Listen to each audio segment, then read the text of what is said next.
पूर्वी दिल्ली में शांभवी चौधरी का कोंडली दौरा, जनता की बेटी, संसद की आवाज। 4 अगस्त 2025। पूर्वी दिल्ली का कोंडली इलाका गवाह बना एक ऐतिहासिक क्षण का, जब भारत की सबसे युवा सांसद, लोक जनशक्ति पार्टी की तेज तर्रार नेत्री शांभवी चौधरी जी सीधे जनता के बीच पहुंची।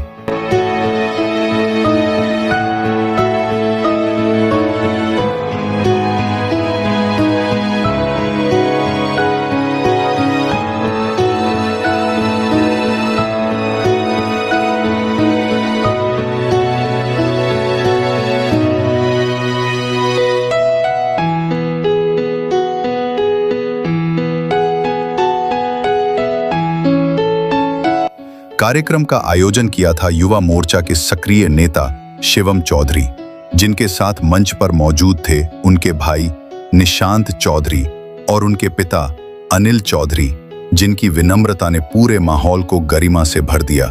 लेकिन इस दिन की सबसे खास बात थी वो आत्मीयता, वो अपनापन जो शांभवी जी अपने साथ लाई थी।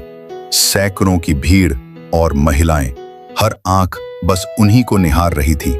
जैसे ही वो मंच पर आईं, चारों ओर गूंज उठा, शांभवी चौधरी जिंदाबाद। फूलों की वर्षा हुई और कुछ ही क्षणों में उन्होंने वो कर दिखाया जो राजनीति में कम ही देखने को मिलता है। जब फूलों से उनका स्वागत करने एक बुजुर्ग महिला उनके पास आईं, तो शांभवी जी ने श्रद्धा से उनके चरण छू लिए।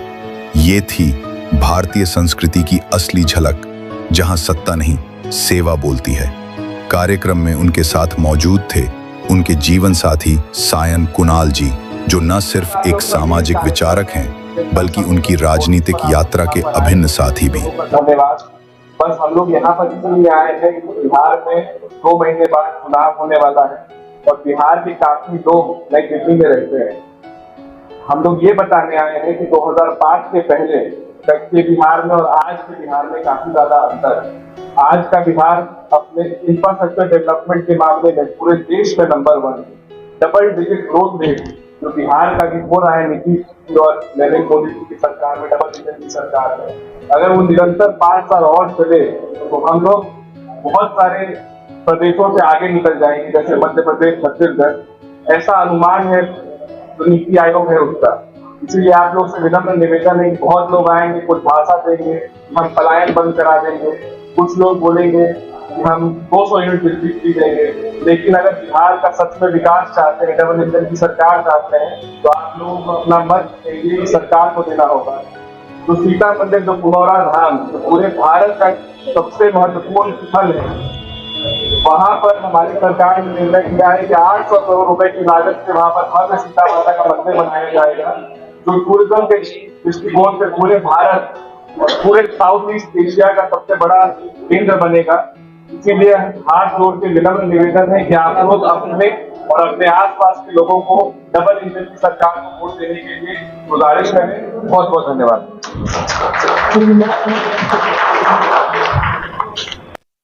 युवा चौपाल के कार्यक्रम में इस कार्यक्रम के मुख्य आयोजनकर्ता शुभम भादी, उनकी सादगी और शांत मुस्कान हर कैमरे में दर्ज हो गई। अपने संबोधन में युवा शक्ति को लेकर शांभवी जी ने शायराना अंदाज में कुछ पंक्तियां भी कही।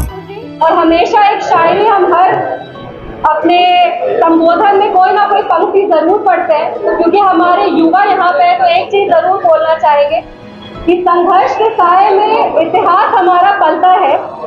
संघर्ष के साए में इतिहास हमारा पलता है। जिस ओर जवानी चलती है उस ओर जमाना चाहिए। इसलिए अपने शक्ति को आप पहचानिए। युवा शक्ति हमारे देश का भविष्य है। आप सब संगठित रहिए और जब जब हो सकेगा आप सबके बीच में हम उपस्थित होके अपना जो भी योगदान देना होगा आपको आगे बढ़ाने के लिए, वो जरूर देंगे। बहुत बहुत धन्यवाद। उन्होंने कहा, संघर्ष के साए में इतिहास हमारा पलता है। जिस ओर जवानी चलती है उस ओर जमाना चलता है। इसके अलावा उन्होंने कहा कि हम वहां खड़े रहते हैं जहां देश की उम्मीदें जन्म लेती हैं। भीड़ ठहर गई और मंच की हर सांस में उम्मीदें तैरने लगी। इंटरव्यू के दौरान उन्होंने हमारे प्राइम मिनिस्टर श्री नरेंद्र मोदी द्वारा शुरू किए गए ऑपरेशन सिंदूर की प्रशंसा करते हुए कहा, अब महिलाओं की सुरक्षा केवल वादे नहीं, जमीन पर दिखने वाली क्रांति है। कार्यक्रम के अंत में जब उन्होंने जनता के बीच जाकर तस्वीरें खिंचवाईं, जो सिर्फ कैमरे ही नहीं, हजारों दिल उन्हें कैद कर चुके थे। शांभवी चौधरी, वो नाम जो संसद में गूंजता है और जनता में विश्वास बनकर बसता है।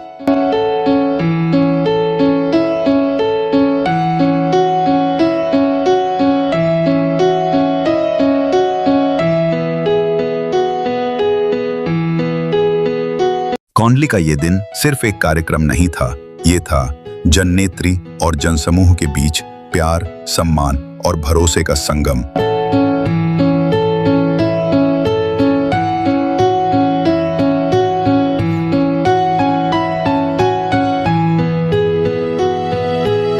सबसे पहले आपको बहुत बहुत बधाई, क्योंकि आप समस्तीपुर ही नहीं पूरे भारतवर्ष के सबसे युवा सांसद हैं। बहुत धन्यवाद, बहुत धन्यवाद, और आपके सभी दर्शकों को नमस्कार। जिस वक्त चुनाव प्रचार के दौरान आपने कहा था चुनाव विकास के लिए लड़ा जाएगा, जाति के लिए, देखा जा रहा है बिहार में आज भी जातिगत समीकरण काफी मजबूत है। उसके लिए युवाओं के लिए आप क्या कहना चाहेंगे? नहीं, देखिए, हमारे राष्ट्रीय अध्यक्ष श्री चिराग पासवान जी हमेशा कहते हैं कि जाति और धर्म के ऊपर उठ करके हम लोग को विकास की तरफ ध्यान देना है। जब तक हम लोग जाति पे ध्यान देंगे तब तक हम लोग बढ़ते रहेंगे। अब आप देख सकते हैं कि जो भी पहलगाम में हुआ, इसमें मारने के पहले ये नहीं पूछा गया कि आपका जात क्या है, आपसे ये पूछा गया आपका धर्म क्या है।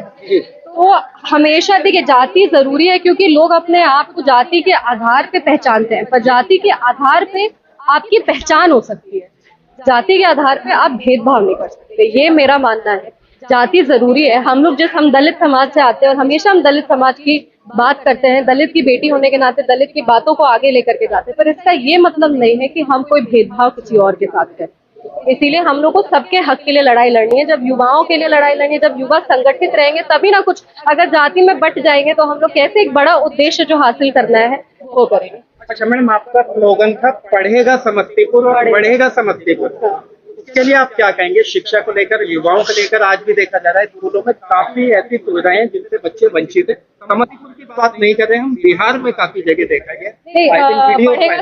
बढ़ेगा समस्तीपुर के तहत हमने अपने 5 साल की जो सैलरी है उसको भी डोनेट कर दिया, क्योंकि हमको लगता है कि मेरे लिए, कि हम एक दलित समाज से आते थे और मेरे लिए ये आसान हुआ क्योंकि हम अपनी पढ़ाई पूरी किए, हमको सही एक्सपोजर मिला, हम आगे बढ़ पाए।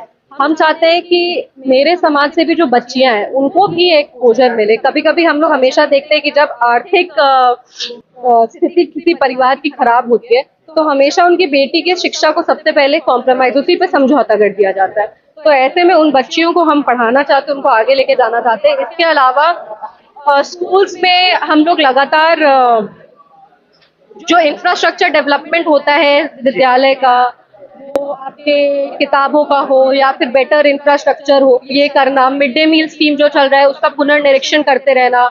इसके अलावा जहाँ पे इंफ्रास्ट्रक्चर में त्रुटि रही है, लगातार हम लोग बिहार सरकार और भारत सरकार दोनों से बात करते हैं कि एक ऐसा हम लोग मॉडल तैयार करें जिसमें जैसे एक एस्पिरेशनल मॉडल हो किसी विद्यालय का, उसको हम लोग हर जगह, अभी हम लोग स्मार्ट क्लास लगवाना चाह रहे हैं हर विद्यालय में, उसके लिए हम लोग CSR रेज कर रहे हैं। तो बहुत सारा काम है जो चल रहा है, और बाकी एक जनप्रतिनिधि होने के नाते हमको लगता है कि हर विद्यालय में जा के बीच बीच में निरीक्षण करते रहे। ऐसे ही काफी योजनाएं हैं, योजना करेक्ट इम्प्लीमेंट हो जाए, इसमें हम लोग को ध्यान। एक आखिरी ऑपरेशन सिंदूर के ऊपर आपने जो स्पीच दी थी, माननीय प्रधानमंत्री मोदी ने भी उसको काफी सराहा, तो उसके बारे में आप एक दो शब्द। नहीं, ये हमारे यशस्वी प्रधानमंत्री श्री नरेंद्र मोदी जी का, हमारे रक्षा मंत्री राजनाथ सिंह जी का, गृह मंत्री अमित शाह जी का, पार्टी के राष्ट्रीय अध्यक्ष चिराग पासवान जी का आशीर्वाद है, उनका स्नेह है कि उन्होंने भाषण की तारीफ की। पर ये सिर्फ भाषण नहीं था, ये तो एक तरह से भाव था जो हर भारतवासी उस दिन उसको महसूस किया। जिस तरह से हमारी बहनों के सिंदूर को उजाड़ दिया गया, धर्म पूछकर हमारे भाइयों को मार दिया गया, अगर आज भारत एक होकर के उसके खिलाफ आवाज नहीं उठाएगा तो कब उठाएगा?